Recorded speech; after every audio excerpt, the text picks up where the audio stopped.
오늘 본문은 복음서 중에 마태복음에만 유일하게 나오는 천국에 관한 비유입니다. 이 다른 복음서에서도 하나님의 나라에 대해 이야기하긴 하지만 오늘 읽은 본문을 포함한 아래의 세 가지 천국에 대한 비유는 오직 마태복음에만 나옵니다. 그리고 우리가 느끼지 못하고 있지만 천국이라는 단어도 오직 마태복음에서만 나옵니다. 다른 복음서에서는 모두 하나님의 나라라고 표기하고 있습니다. 이는 우리 한글에서뿐만 아니라 헬라어 원어에서도 그 차이를 보여주고 있죠. 이 마태복음의 기록 대상, 다시 말해서 마태복음을 읽는 주요 그 독자는 구약 성서를 알고 있는 유대인들입니다. 이 마태복음을 읽는 독자가 이미 하나님에 대해서 알고 있으며 이제 알아야 할 것은 예수 그리스도를 통한 복음의 성취이기 때문에 복음서 간에 이런 차이가 나타납니다. 그렇다면 오늘 본문 또한 우리가 전제로 하는 것은 이미 성경을 알고 있는 우리에게 주어진 말씀이라는 사실입니다. 신앙이 있고 하나님을 아는 사람에게 전하는 천국의 비유인 것이죠. 오늘 본문의 이 보화를 발견한 사람은 어떤 사람이었을까요? 아마 돈을 받고 주인의 밭을 일구는 일을 하는 사람이었을 것입니다. 힘있고 또 돈이 있는 사람은 구태여 밭에 가서 일할 필요가 없는 사회였죠. 이 하루하루 먹고 사는 돈 없고 땅 없는 사람들이 일을 하고 품삯을 받고 그 생을 지속해 나가는 것입니다. 마치 마태복음 20장에 나오는 포도원의 비유에 나오는 품꾼들 같은 그런 사람인 것이죠. 인력시장에 나와서 하루에 일을 구하고 그 값을 받아 살아나가는 사람입니다. 이 사람은 밭에서 일을 하다가 아주 값진 보화를 발견합니다. 예전에도 보면 마늘밭에서 수십억 원이 나왔다는 이야기나 땅에 비닐봉투로 감아서 돈다발을 숨겨놓았다는 것이나 이런 이야기도 오늘날에도 종종 들리는 이야기죠. 그리고 그것을 이 발견한 보화를 꽁꽁 숨깁니다. 우리 생각으로는 경찰서에 신고를 하거나 그 밭에서 발견하면 밭 주인에게 알려줘야 될 텐데 이 사람은 꽁꽁 숨겨두고 이 안면 몰수하고 집으로 돌아갑니다. 이 기뻐하며 집으로 돌아갔다고 하는 걸 보며 그 표정을 숨기기가 아마 엄청 힘들었을 것 같아요. 이 사람은 집으로 돌아가서 자기의 소유를 다 팔아서 밭을 살 돈을 구합니다. 식구들은 어땠을까요? 아마 의아했겠죠. 하루 품삯을 받아서 먹고 사는데 느닷없이 일을 마치고서는 가진 것도 없는 와중에 이것저것 다 팔아치워야 한다고 말합니다. 아버지가 오늘 저녁에는 통닭을 사오시나, 남편이 기분 좋게 돌아온 것을 보니 보너스를 받았나 생각했는데 우리가 가진 게 뭐가 있지? 그거 다 팔아야겠어. 이 날벼락과 같은 일입니다. 모든 삶이 뒤바뀌는 결정이죠. 그리고 그는 마침내 그 밭을 사고야 합니다. 이 이야기는 하나님 나라, 천국이 얼마나 귀한 가치인지 보여주는 비유이죠. 모든 것을 다 팔아서라도 소유해야 하는 그런 가치를 지닌 천국을 말하고 있습니다. 그런데 이 비유에서 우리가 주목할 점은 이 일꾼의 행동입니다. 이 일꾼이 가진 것이 얼마나 있었을까요? 남의 밭에 가서 일을 하는 사람이 있으면 얼마나 있었을까요? 바꿔서 생각하면 그가 가지고 있는 모든 것은 생존에 필요한 필수품이었을 것이고 없어서는 안 될 가장 귀한 것들이 집에 있었을 것입니다. 그가 가지고 있는 것은 그에게서 가장 소중할 뿐만 아니라 없어서는 안 될 것들이었습니다. 그런데 그 사람은 그 모든 것을 다 팔아버립니다. 왜 그렇습니까? 그에게 필수적이고 중요했던 그 모든 것들이 천국을 발견했을 때, 하나님 나라의 가장 그 귀한 가치를 발견했을 때 그를 유익하게 했던 모든 것들, 그가 필수적이라고 생각하고 꼭 지켜야 했던 그 모든 것들이 이제 더 이상 아무것도 가치 없는 것으로 느꼈기 때문입니다. 그 밭을 소유하는 것만큼 유익하지 않고 이제 무익하게 된 그 모든 것들을 팔아 없애버리고 오직 나를 유익하게 할 단 한 가지의 가치, 그것을 향해 그는 온 인생을 던지고 있는 것입니다. 오늘 이 천국의 비유는 하나님 나라에 내 모든 것을 투자하라는 것이 아닙니다. 이것도 팔고 저것도 팔아서 온통 교회에 헌납하라는 이야기도 아닙니다. 내가 지금 가지고 있는 모든 것이 하나님 나라를 소유하기 위해서 단 하나도 가치가 없는 것이기요, 내게 유익했던 모든 것이 다 무익함을 깨달아야 합니다. 우리가 가진 것이 무엇이 있습니까? 그것으로 하나님 나라에 가는 데 도움이 됩니까? 우리는 오늘 내가 가진 것의 무익함을 다 팔아 없애버려야 합니다. 하나님 나라를 소유하기 위해서 나의 경제적인, 사회적인 것들을 다 포기할 수 있어야 합니다. 내가 가진 것을 포기하는 삶, 내가 가진 것을 기꺼이 포기하는 삶이 되어야 합니다. 우리가 세상을 살아가는 데 필요한 많은 것들이 있습니다. 물질과 사회적 관계가 필요 없다고 말한다면 그것은 거짓말입니다. 물질은 우리에게 꼭 있어야 하고 사회적 관계들도 끊어내면 살아갈 수가 없겠죠. 그러나 그것이 하나님 나라에 들어가기 위해 필수적인 것은 아니며 오히려 하나님 나라에 들어가기 위해서 필수적이지 않다면 더 이상 가치 있게 여기면 안 됩니다. 우리는 정말 하나님 나라에 가까워지기 위한 삶을 살아가고 있습니까?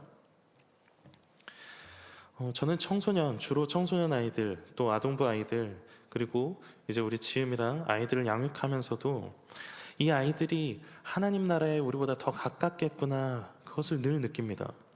그 이유는 아이들은 매우 정직하기 때문입니다. 때로 마음에 안 들면 마음에 들지 않는다고 말하고, 짜증나면 짜증난다고 말하고, 싫으면 싫다고 말합니다. 날 것 그대로의 감정을 내놓습니다. 때론 잘못된 것을 좋게 타이르고 달래보고, 그래도 내가 이러려고 시간을 썼나 싶을 정도로 그럼 어떻게 해야 되지? 싫어요 하고 단호하게 다시 또 말해버리죠. 열받아요. 엄청 열받습니다. 근데 이런 아이들의 감정 표현은 물론 다듬어줘야죠. 이런 면에서 보면 아이들은 아직 어른들보다 덜 지혜롭다고 생각되기도 합니다. 그런데 덜 지혜로울지 몰라도 상황과 이유가 어찌 되었든 표현하지 못해서 썩어가는 속을 가진 어른들보다 이 아이들이 훨씬 건강하게 살아가고 있는지도 모릅니다. 그리고 아이들은 돌아서자마자 요구도 잘합니다. 한참 혼나고 말을 안 하고 싶을 수도 있는데 원하는 게 있으면 그럼 또 달라고 합니다. 이 아이들을 보다 보면 어쩌면 하나님이 아이들에게 세상을 살아가는 지혜보다 먼저 자신을 표현할 수 있는 정직함을 주신 게 아닌가 생각하게 됩니다. 예수님은 마태복음 7장 7절에 구하라 그리하면 너희에게 주실 것이요 찾으라 그리하면 찾아낼 것이요 문을 두드리라 그리하면 너희에게 열릴 것이니 하고 말씀하십니다. 우리가 하나님께 구하고 찾으면, 그 문을 두드리면 하나님께서 주실 것이라고 예수님은 말씀하시죠. 그런데 우리는 그렇게 구하는 것이 이제는 익숙하지 않습니다. 솔직하고 정직하게 꾸밈 없이 내 마음을 드러내는 것이 익숙하지 않습니다. 정말 내가 원하는 것이 무엇인지 알지 못하는 그런 생활을 하고 있습니다. 우리는 사회생활을 하면서 또 어른으로 커가면서 많은 관계의 기술들을 익히고 하지 않아야 하는 것이 무엇인지 배웁니다. 그러면서 말을 다듬고 정제하는 과정을 거치죠. 물론 이것이 사회생활의 필수적인 과정입니다. 그러나 내 마음을 감추고 그것을 표현하지 않는 것에만 익숙할 때 우리는 때로 하나님 앞에서도 정직하지 못할 때가 있습니다. 남들이 하는 기도를 따라하고 좋은 표현들로 꾸미고 내 마음이 아닌 그저 듣기 좋다 하는 기도들, 그런 것들을 하나님 앞에 아뢰을 때가 있습니다. 내가 사회에서 습득한 기술들로 하나님 앞에 나아가고 있는 것이죠. 우리에게 유익했던 것, 사회생활을 하기 위해 유익했던 것, 그것을 여전히 지니고 하나님 앞에 나아가고 있는 것입니다. 우리에게 너무나 유익한 것이지만 하나님 나라에 들어가기 위해서는 이런 것을 버리고 오직 우리가 어릴 때 먼저 하나님께 받았던 그 정직함으로 나아가야 합니다. 우리가 아무리 감추려고 했어도 심령을 감찰하시는 하나님은 이미 알고 계십니다. 모든 것을 다 아시는 하나님 앞에 아무리 좋은 표현들로 감추고 포장해도 그 중심에 있는 내용들은 바꿀 수가 없습니다. 아무리 이 세상에서 필요한 것이라고 해도 하나님과의 관계를 방해하며 하나님과 가까워지는 데 소용이 없다면 우리는 그것을 과감하게 버려야 합니다. 하나님 앞으로 나아갈 때는 그 모든 옷을 벗어버리고 나아가야 합니다. 하나님과 가까이 하는데 체면이 필요합니까? 격식이 필요합니까? 우린 사회적인 기술로 하나님 앞에 잘 보이려고 설득하는 것이 아니라 정직한 나의 마음, 그것 하나로 하나님 앞에 나아가야 합니다. 날 치장하는 것들을 내버려 두고 하나님 앞으로 온전한 마음으로 나아가야 합니다. 바울은 사회적으로 스펙이 아주 훌륭한 사람이었습니다. 빌립보서 3장에 보면 그는 8일 만에 할례를 받았고 이스라엘 족속이며 베냐민 지파이고 히브리인 중에 히브리인이고 율법으로는 바리새인이라고 자신을 소개합니다. 또 그는 가말리알 문화에서 공부한 아주 엘리트 출신이죠. 그런데 바울은 이런 이력을 쭉 열거하고는 7절부터 이렇게 말합니다. 그러나 무엇이든지 내게 유익하던 것을 내가 그리스도를 위하여 다 해로 여길 뿐더러 또한 모든 것을 해로 여김은 내 주 그리스도 예수를 아는 지식이 가장 고상하기 때문이라. 내가 그를 위하여 모든 것을 잃어버리고 배설물로 여긴다 말합니다. 우리 한글은 배설물이라는 아주 고상한 단어로 표현되어 있지만 이 원어적 표현은 쓰레기, 오물, 똥이라고 표현되어 있습니다. 바울은 모든 것보다 자신이 쌓은 아주 좋은 스펙, 아주 좋은 경력들, 그런 것들이 있지만 그리스도를 아는 지식이 가장 귀하다고 말합니다. 사람들에게 내 스펙을 보세요, 엄청나죠? 하지만 이것은 쓰레기일 뿐입니다 라고 바울은 고백하고 있습니다. 내가 그리스도를 얻기 위해 하나님께 가까이 가기 위해서 그것들은 아무 필요가 없는 쓰레기였다고 바울은 고백합니다. 그에게 가까이 다가갈 수 있음은 오직 믿음뿐이었고 하나님은 스펙이 아니라 그 믿음으로 말미암아 의롭게 하셨습니다. 우리는 어떤 것들을 쌓아가고 있습니까? 무엇을 위해 쌓아가고 있습니까? 성경은 일관적으로 쌓으라고 말하는 것이 아니라 팔아버리고 제거하라고 말합니다. 유익하다고 생각했던 모든 것을 무익하게 여기며 오직 하나님 나라를 향해 가라고 말합니다. 마태복음 19장에 한 사람이 어떻게 영생을 얻을 수 있냐고 예수님께 묻습니다. 예수님은 계명들을 잘 지키라고 말씀하시죠. 이 청년은 그것을 다 지켰는데 그럼 무엇이 더 필요하냐고 예수님께 묻습니다. 예수님은 청년에게 네가 계명을 다 지켰느냐? 그럼 네 소유를 팔아 가난한 자에게 주고 나를 따르라 말씀하십니다. 그리고 성경은 이렇게 말합니다. 그 청년이 재물이 많음으로 이 말씀을 듣고 근심하며 가니라. 예수님은 가난한 자에게 주고 나를 따르라 말씀하셨는데 그 끝에는 가니라 하고 마무리됩니다. 우리는 우리가 쌓은 것들이 유익하리라고 생각하지만 때론 그 유익으로 말미암아 우린 근심하게 됩니다. 그리고 우린 그저 근심하게 되었다고 생각하지만 부자 청년처럼 예수 그리스도를 따를 기회를 놓쳐 하나님 나라와 멀어지게 됩니다. 우린 우리를 유익하게 하는 많은 것들을 쌓아갑니다.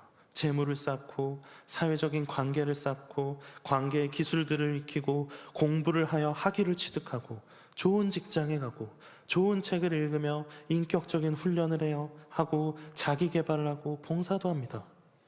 물질적인 것이나 비물질적인 것이나 많은 것을 소유하게 됩니다. 그런데 그것이 정말 하나님 나라에 유익하다면 하나님께서 부어주시고 채워주실 것입니다. 그러나 그렇지 않다 말씀하시면 우리가 유익하게 여기던 그것들을 지금 당장이라도 버릴 수 있어야 합니다. 그것이 아깝다면 우리는 다시 한번 생각해 봐야 합니다. 내가 정말 하나님 나라를 위해 달려가고 있었는가? 내 유익을 위해 그것을 쌓아오고 있진 않았는가 돌아보아야 합니다. 제 아내는 지금 석사학위를 수료하고 졸업 논문을 쓰지 못하고 있습니다. 이 졸업 논문을 쓰면서 마칠 쯤이면 지음이가 나와서 한참 또 아기를 기르고 또 이제 아기가 어느 정도 크면 이제 또 준비하고 준비하고 연구하는 과정에서 또 여름이가 나오고, 여름이가 이제 조금 크고 이제 공부할 수 있겠다 싶으면 이제 셋째가 또 대기 중이죠. 이 생명은 하나님께서 주신 것인데 간혹 제 등에 이렇게 손을 찰싹 얹으시면서 안수를 하시는 분들이 계세요. 물론 이제 아내가 힘들 걸 아니까 그러신 거겠죠. 그런 과정을 반복하면서 계속해서 공부하고 연구할 시간이 부족해졌습니다. 그런데 이렇게 시간도 부족하고 미뤄지는 그런 과정 속에서 신앙이 있는 하나님의 사람들을 만나게 하시고, 또 같은 비전을 품고 방향을 바라보는 사람들을 알게 하시고, 또 그 관계 속에서 도움이 필요한 사람들을 연결해 주는 시간들도 있었습니다. 그러면서 남편으로서는 이 아내가 연구를 잘 하고 논문을 잘 맞춰서 이 성취감도 좀 얻고, 또 앞으로의 삶에 도움이 되고, 또 어디 좋은 데 가서 돈도 많이 벌어서 저한테 맛있는 것도 좀 사주고, 용돈도 1, 10, 100, 1000만 이렇게 한참 세야 되는 데만큼 많이 주면 좋겠다는 이런 생각이 있습니다. 그런데 계속 이렇게 미뤄지면서 하나님 앞에 한 사람으로서 하나님이 이 일을 미루신다면 그 안에 또 다른 하나님의 뜻이 있지 않을까 생각하게 됩니다. 그러면서 기다립니다. 물론 제가 적당히 또 닥달하기도 하지만 그 과정 가운데에도 여전히 하나님이 계시기에 설령 언제 완성할지 모른다 하더라도 우리 가정 가운데 흐르는 하나님을 경험하고 나의 인생 가운데 역사하시는 하나님을 체험했다면 그것 자체가 은혜가 아닐까 생각합니다. 졸업을 하고 정말 좋은 기회를 얻게 되고 좋은 자리를 찾아가는 것이야말로 사회적인 성취라고 할 수 있겠죠. 그러나 그 안에서 우리를 참으로 유익하게 하는 것들을 깨닫지 못하였다면, 내 삶에 역사하시는 하나님을 도무지 알아차리지 못한다면 그 모든 것이 무슨 유익이 있겠습니까? 내가 가진 것이 유익한 것이 아니라 가지지 않아도 유익하게 하시며 내 삶에 말씀하시는 하나님을 우린 만나야만 합니다. 만일 일이 성취되는 것만 우리가 기대한다면 그것이 성취되지 않았을 때 우리는 하나님을 얼마나 원망할지 모릅니다. 내가 무언가 가져야 한다고 생각하고 이것은 나의 삶에 꼭 필요하고 필수적인 것이라 생각하면서 그것을 소유하지 못하면 우리는 하나님을 원망합니다. 왜 주지 않으시는지 되묻곤 합니다. 그러나 내가 가진 것은, 혹은 내가 가지려고 하는 것은 언제라도 무익할 수 있으며 그 달려가는 중간에라도 하나님 나라의 가치에 반하며 필요 없는 일이라면 그 모든 것을 팔아 없애버릴 때 비로소 하나님의 나라와 가까워질 수 있음을 우리는 기억해야 합니다. 골로새서 2장에서는 예수 그리스도 안에서 그 지혜와 지식의 모든 보화가 감추어져 있다고 말합니다. 우리는 세상에 많은 지혜와 지식의 보화가 있다고 생각하고 그것을 향하여 노력하지만 진정한 지혜와 지식의 모든 보화는 예수 그리스도 안에 있습니다. 그것을 발견하기 위해 날마다 하나님 앞으로 나아가며 우리가 가진 것의 무익함을 깨닫고 오직 유익하게 하시는 하나님 앞으로 나아가길 소망합니다. 서두에 말한 것처럼 천국 비유는 유대인들, 성서를 아는 사람들을 대상으로 합니다. 이제 막 신앙이 생겨서 이전의 삶을 청산하라는 것이 아니라 신앙이 있고 성경을 아는 우리지만 여전히 덜어내지 못하고 있는 우리의 삶을 버리라고 말하고 있습니다. 사랑하는 성도 여러분, 우리의 신앙은 날마다 덜어내는 일을 해야 합니다. 여전히 버리지 못한 것을 버리고 내게 유익하다고 생각했지만 그렇지 않은 것을 발견했다면 오늘도 그것을 똥으로, 쓰레기로 여기고 버릴 수 있어야 합니다. 소중하고 필수적이었던 가치가 변하는 것이라면 우리의 삶도 함께 흔들릴 수밖에 없습니다. 그러나 하나님 나라에 한 걸음 다가가기 위해 그 모든 것이 아무것도 아닌 것으로 여길 때 더 이상 우리의 마음을 흔들 수 있는 것은 아무것도 없습니다. 내가 가진 가장 확실한 것은 오직 하나님이어야 합니다. 오직 예수 그리스도를 아는 것이어야만 합니다. 오직 변함이 없고 흔들리지 않는 하나님 나라를 바라보며 걸어가야 합니다. 사랑하는 행복한 교회의 성도 여러분, 예배를 마치고 우리가 밖으로 나가면 또다시 우리를 유익하게 할 것 같은 많은 일들이 보일 것입니다. 그것을 위해 힘써 달리며 애쓰고 고생해서 성취해야 할 것 같은 그런 사회적인 분위기에 휩싸일지도 모릅니다. 그러나 그 틈새에서 여전히 빛나고 있는 하나님 나라를 발견하길 바랍니다. 세상의 가치를 뒤로하고 그 틈새를 열어서 주님께서 내리시는 찬란한 빛을 마주하는 우리 모두가 되길 소망합니다. 때론 아깝고 아쉽고 어렵더라도 참 유익을 찾아 무익한 것을 버리는 믿음을 달라고 기도하십시오. 하나님 나라의 백성으로 살고자 하는 그 기도를 하나님은 외면하지 않으시고 우리에게 담대한 믿음과 이 세상을 살아갈 힘과 능력을 주십니다. 그리고 마땅한 은혜로 주님의 선하신 방법으로 선하신 때에 우리에게 반드시 임하십니다. 오늘도 그렇게 다짐하고 살아가고자 하는 우리에게 참 유익으로 채우시는 하나님의 은혜가 넘치게 되기를 간절히 소망합니다.